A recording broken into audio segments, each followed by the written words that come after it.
Bonjour à toutes et à tous, bienvenue sur KTV, Kwezi FM, le 106.9 pour un temps de parole en direct à la radio et à la télévision. Un temps de parole un peu particulier ce matin puisque nous allons avoir le colonel Mohamed Bakar en direct du Bénin. On va pas perdre de temps, on va y aller tout de suite au Bénin.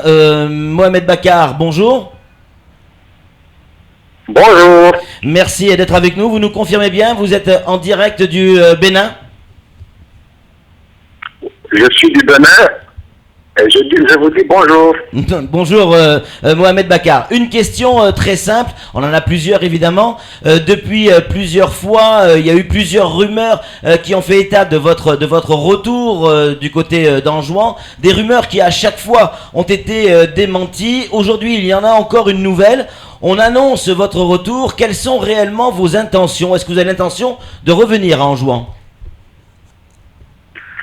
Écoutez, la situation actuelle de mon pays alarme tout enfant comorien. Et comorien que je suis effectivement, j'ai pris l'initiative de rentrer dans mon pays pour porter l'humble contribution que j'ai pu porter pour qu'on puisse sortir le pays de la crise actuelle.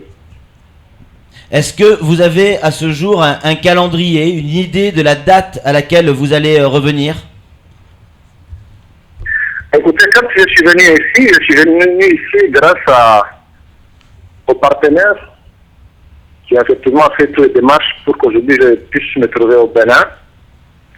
Et quand je vais rentrer au pays, effectivement, je compte aussi l'apport de tous ces partenaires pour que ce retour puisse se faire dans de très bonnes conditions. Là, pour l'instant, vous nous avez pas donné de date. Ça veut dire quoi? Fin 2014, courant 2015, en tout cas avant 2016, date des élections, je suppose? Très prochainement, de toute façon, vous serez avisé de la date. Très prochainement. Non, mais pour vous, à ce jour, vous n'avez pas arrêté de date encore? Très prochainement, je vous le dis. D'accord. Bon, on va pas insister là-dessus. Comment vous pouvez revenir à Anjouan sans l'accord des Comores? Comment vous pouvez revenir aux Comores sans l'accord de l'Union des Comores? Je vous ai dit que pour revenir, nous sommes avec les partenaires qui ont fait que je suis ici au Bénin. Donc, pour revenir aux Comores, je ne vais pas rentrer aux Comores sans que le gouvernement coréen me soit avisé. D'accord. Donc là, si j'arrive aux Comores, pardon. Donc là, en fait, vous allez effectivement revenir aux Comores dans le sens où vous allez vous présenter aux élections, mais il vous faut l'accord des Comores. Ça veut dire qu'il faut que le président Iklilou vous mette en place une espèce de grand pardon, c'est ça? Je vous ai dit que si je rentre aux Comores, ce sera un commun accord avec tous les partenaires qui effectivement aident les Comores.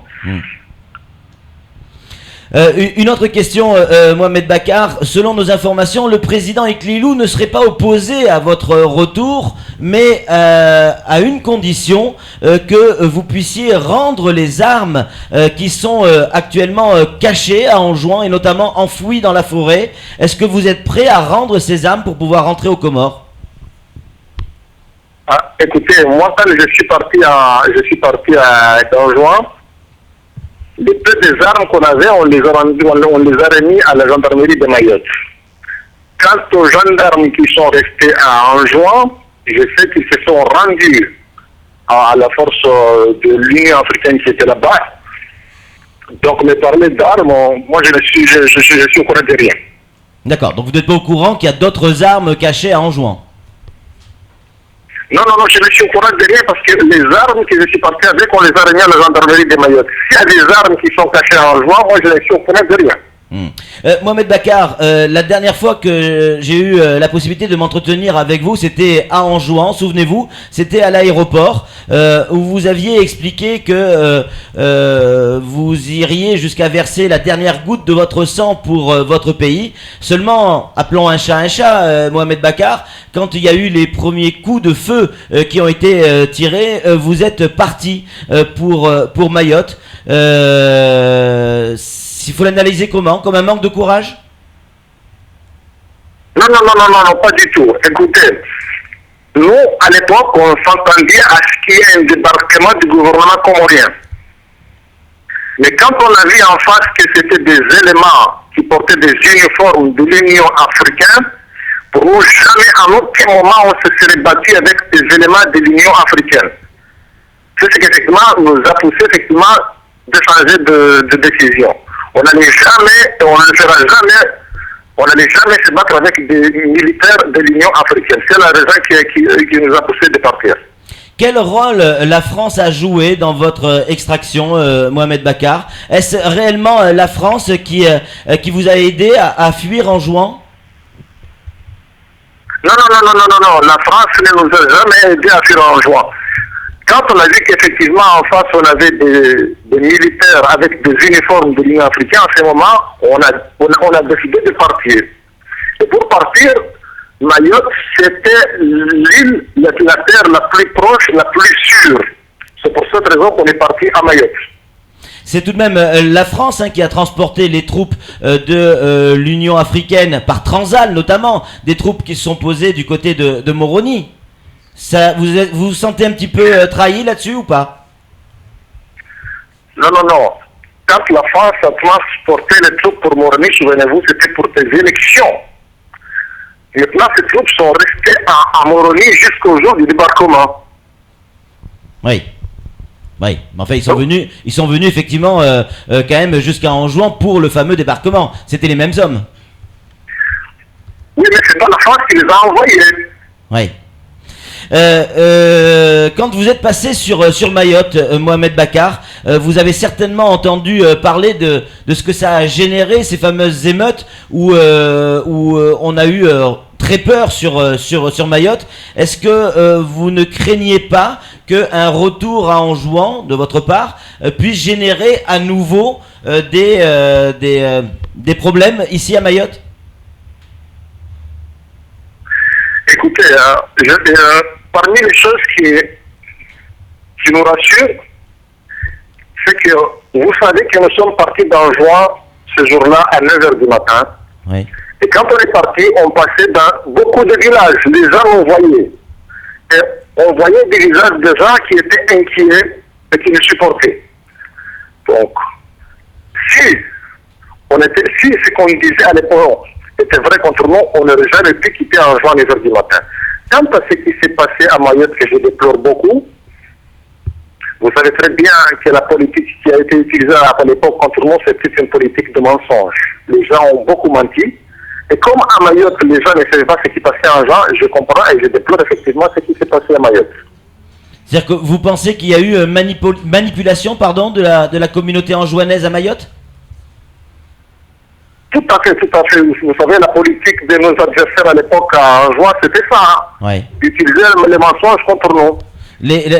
Vos adversaires à l'époque, c'était Sambi. Est-ce que Sambi, c'est toujours votre adversaire politique aujourd'hui? Je crois que lui-même, il a d'autres choses à faire. Hein? Oui. Mohamed Bakar, pour vous, à vos yeux, Mayotte est une île française ou une île comorienne? Écoutez, ma position est toujours la même par rapport à Mayotte. Moi, je dis toujours que je respecte le choix des Mahorais. Maintenant, il faut voir comment, dans l'ensemble comorien, on peut trouver un endroit où on peut vivre en harmonie. Mais quant au choix de Mayotte, je respecte le choix qu'ont fait les Mahorais. Oui.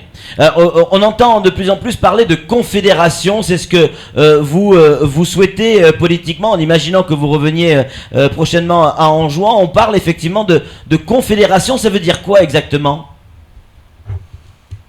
Écoutez, ça veut dire un ensemble où les entités seraient plus libres de gérer leurs affaires et où on pourrait se trouver ensemble, effectivement, pour décider de ce qui est de commun.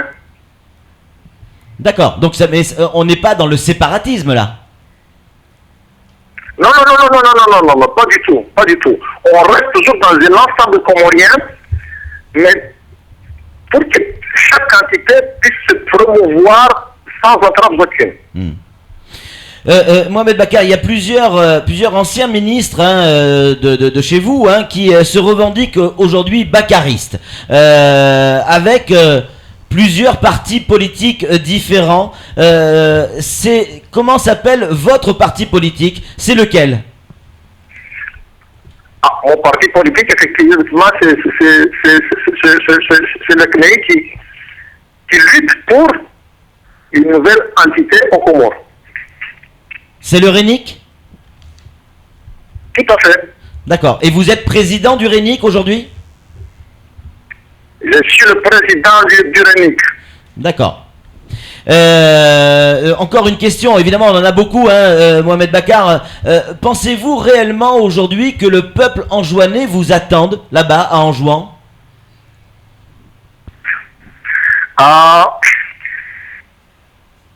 Je suis anjouanais et quand j'entends effectivement que beaucoup d'anjouanais pensent du bien de moi, ça me fait un grand plaisir. Et enfant comorien, effectivement, je pense à pouvoir revenir dans mon pays pour porter mon humble contribution.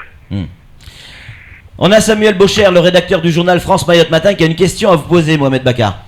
Oui, monsieur Mohamed Bakar. Oui. Votre pays est dans une situation économique et sanitaire catastrophique, particulièrement en Anjouan. Si vous revenez sur la scène politique comorienne, quel sera votre programme, vos ambitions économiques pour le développement du pays? Comme vous venez de le dire, c'est très alarmant de voir aujourd'hui comment se trouve le pays et surtout Anjouan. Pourquoi Anjouan? Parce que vous savez qu'Anjouan, c'est l'île en densité la plus peuplée par rapport à toutes les îles. Rapidement, je crois pour moi, il y a trois urgences. Numéro 1, faire sortir les Comores de la liste des pays terroristes. Parce que dans cette liste, il n'y a aucun espace pour les Comores. Deuxièmement, voir très rapidement comment on pourrait redonner confiance aux Comoriens et plus particulièrement aux Anjouanais. Pourquoi cela? Dans le journal de Crédit FM, j'ai suivi tout de suite avec tristesse les Kosokasa qui se renversés. C'est des choses qui se répètent.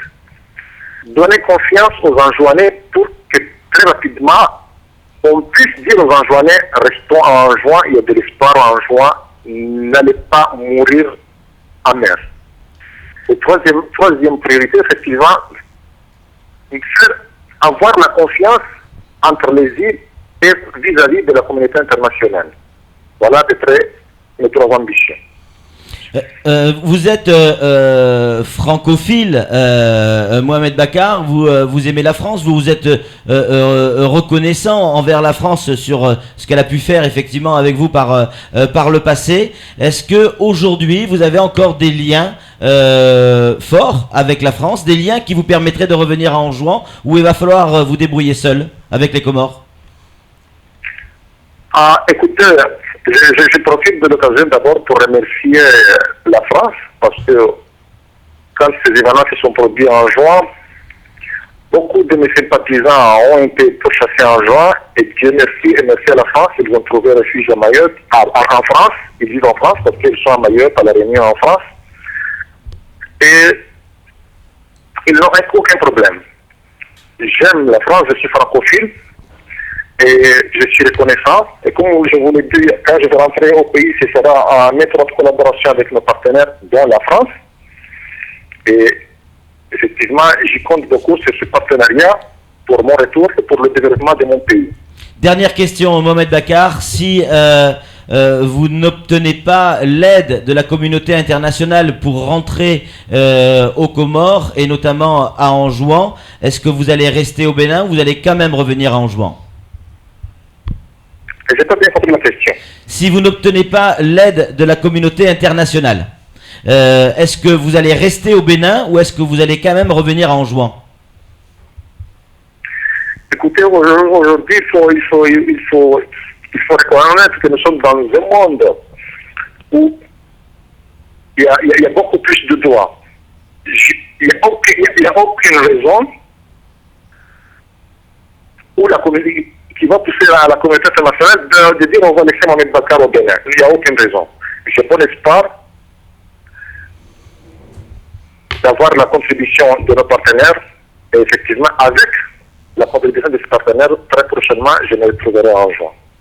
Merci pour cet entretien, Mohamed Bakar. Nous, on va continuer à débattre, évidemment, avec Moumine Ali, qui est sur ce plateau, également Bachraïl Farid Mohamed, membre du RENI, qui vient tout droit de la Réunion pour commenter ce que vous venez de nous déclarer.